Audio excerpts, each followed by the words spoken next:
झांसी की रानी कविता का एक अंश है कि वो लक्ष्मी थी या दुर्गा थी, समय वीरता की अवतार। देख मराठे पुलकित होते उसकी तलवारों के वार। ये अंश पूर्व प्रधानमंत्री इंदिरा गांधी के लिए एकदम सटीक थी, क्योंकि कोई भी फैसला लेने में इंदिरा गांधी हिचकती नहीं थी। झांसी की रानी की ही तरह वो बहादुर थी और राजनीति के साथ प्रधानमंत्री की गद्दी विरासत में उनको मिली थी। इंदिरा गांधी के पास बर्छी और कृपाण तो नहीं थे, लेकिन उस सशक्त महिला के पास तेज तर्रार दिमाग और जुबान दोनों थी। किस मौके पर क्या बोलना है, कैसे बोलना है और किसे बोलना है, वो अच्छी तरह से जानती थी। नमस्कार, स्वागत है आज के एसएनए में। हरियाणा आज का शो है स्पेशल न्यूज एनालाइज एसएनए, जिसमें आप खबरें देखते हैं। खबरें वो होती हैं जो इतिहास से जुड़ी हैं, खबरें वो होती हैं जो क्राइम से, जुर्म से जुड़ी हैं, और खबरें वो होती हैं जो राजनीति से जुड़ी हैं। लेकिन खबरें वो होती हैं जो सीधा आपसे जुड़ाव करती हैं, जो सीधे आपसे संबंध रखती हैं। आपकी खबरें एसएनए में हम दिखाते हैं।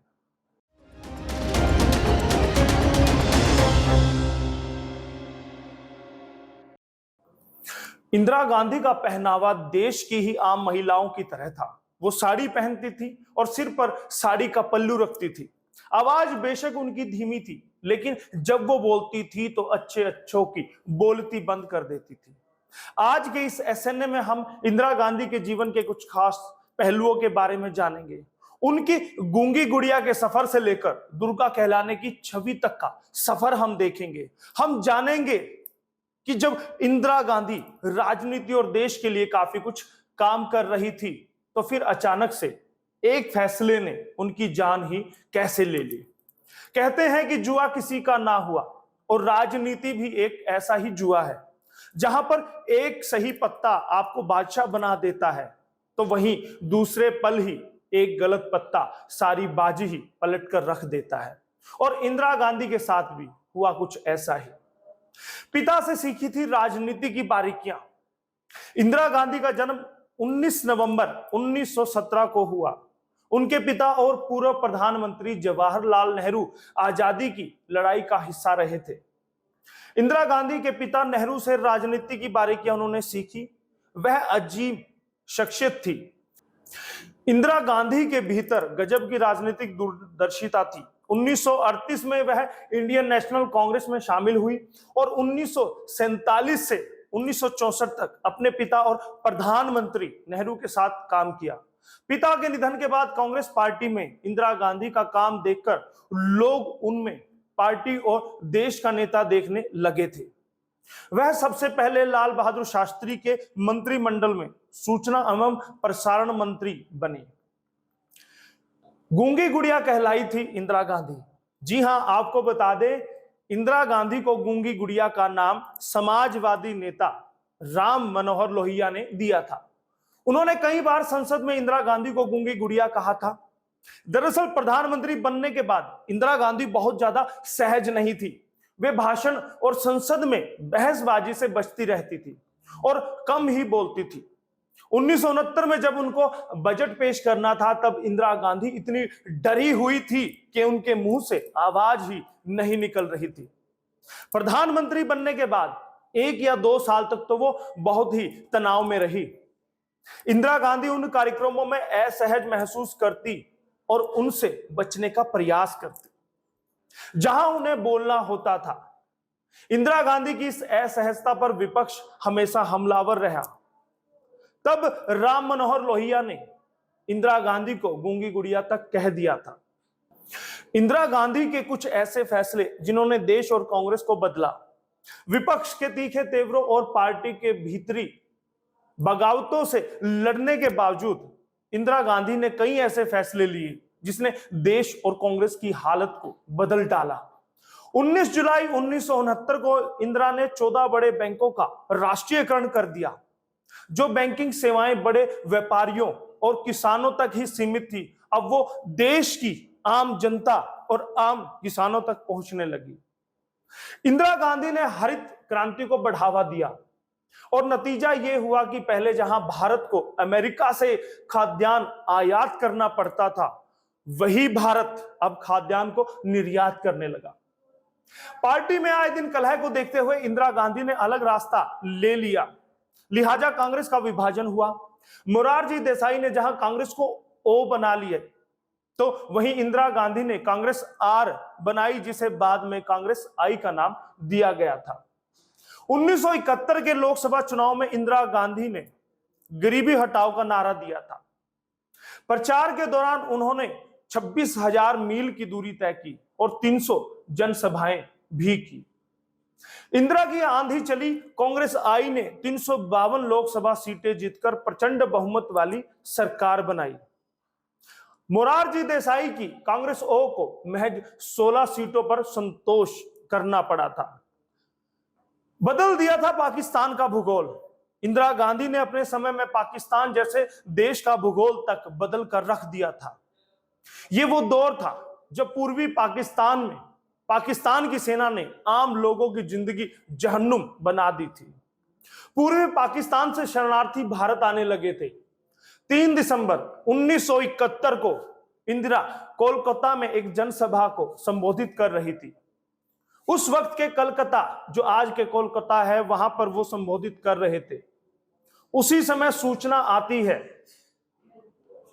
कि पाकिस्तानी वायुसेना के विमानों ने भारतीय वायु सीमा पर पठानकोट, श्रीनगर, अमृतसर, जोधपुर और आगरा के सैनिक हवाई अड्डों पर बमबारी कर दी है।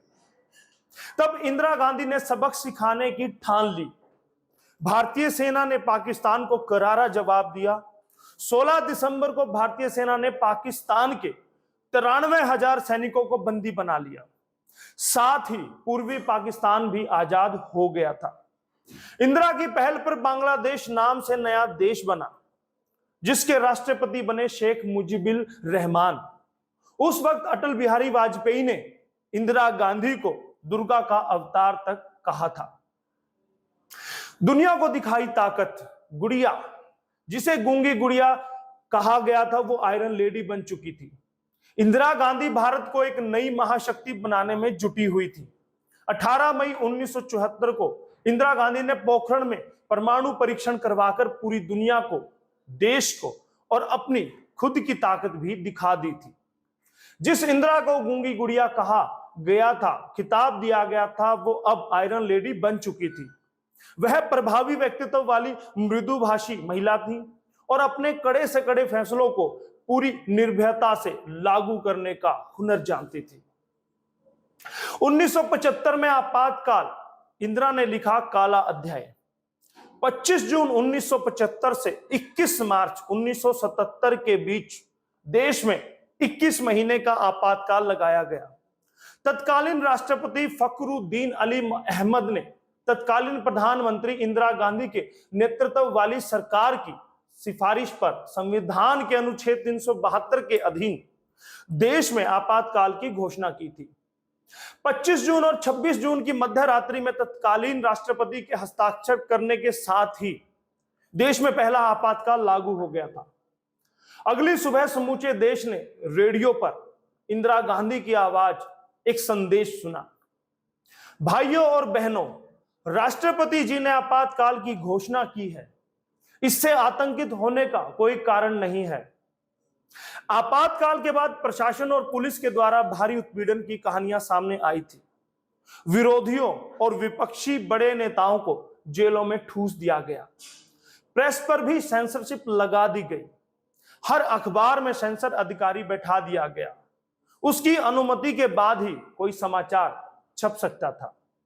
इंदिरा के जीवन का operation blue star Indira Gandhi के लिए 1980 का दशक खालिस्तानी आतंकवाद के रूप में बड़ी चुनौती लेकर आया।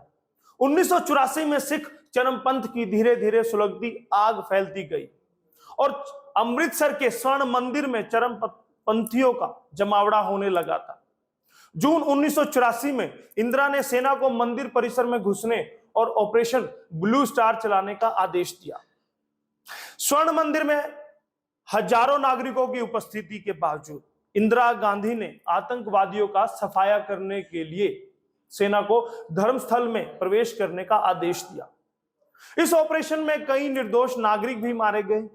इसे लेकर उन्हें कई तरह की राजनीतिक समस्याओं का भी सामना करना पड़ा था। साल 1984 में गर्दिश में थे इंदिरा गांधी के सितारे। अक्टूबर 1984 में ये वो साल था जब इंदिरा गांधी अपने राजनीतिक कैरियर के बेहद बुरे दौर से गुजर रही थी। सिख और हिंदुओं के बीच लंबे समय से चला आ रहा तनाव चरम पर था।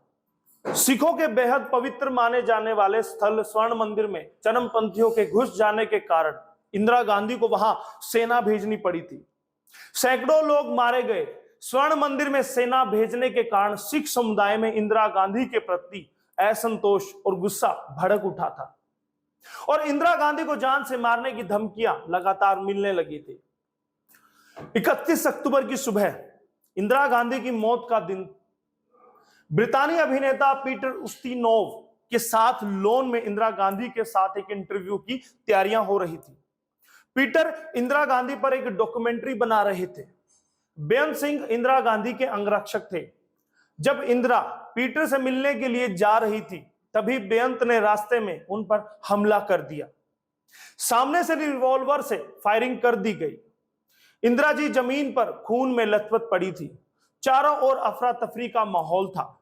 जैसे ही इंदिरा गांधी के मरने की खबर फैली, भारत के राजनीतिक गलियारों में खलबली मच गई थी और उसके बाद क्या हुआ वो आप सब भली भांति उससे वाकिफ हैं। मजबूत शख्सियत की मालकिन थी इंदिरा गांधी। राजनीतिक तौर पर इंदिरा गांधी भले ही जैसी भी रही हो, सबका ख्याल अलग अलग हो सकते हैं, लेकिन यह बात तो सच है कि वो एक मजबूत शख्सियत थी, समझौतों से दूर रहने वाली थी और अपने देश में मजबूत आस्था निष्ठा रखने वाली थी। प्रधानमंत्री रहते हुए इंदिरा गांधी धमकियों के आगे निडर खड़ी रही। अपने सामने वो कईयों को चुप करवा देती थी। वो बहुमुखी प्रतिभा की धनी थी, जोश से भरपूर, अपने देश और लोगों के लिए उनके दिल में प्यार था। वे विचारों से पूरी तरह धर्मनिरपेक्ष थी। अपनी धर्मनिरपेक्ष सोच के ही कारण इंदिरा गांधी बहुसंख्यक हिंदुओं और अल्पसंख्यक मुस्लिमों के, सिखों के बीच में किए जाने वाले किसी भी भेदभाव का कड़ा विरोध करती थी। बहुत बहुत धन्यवाद एसएनए का ये एपिसोड देखने के लिए, और धन्यवाद करूंगा उन दर्शकों का जो इस वीडियो को शेयर करते हैं। और दोस्तों, हरियाणा आज पर आप देश ही नहीं दुनिया की भी खबरें देख सकते हैं। लगातार राजनीतिक खबरें देखने के लिए आप हरियाणा आज के साथ बने रहिएगा। आज का हमारा ये एसएनए लिखा था पूनम दुबे ने, और कैमरा पर थे हमारे साथी दीपक, और मैं आपका दोस्त आपका होस्ट यशपाल कंचन।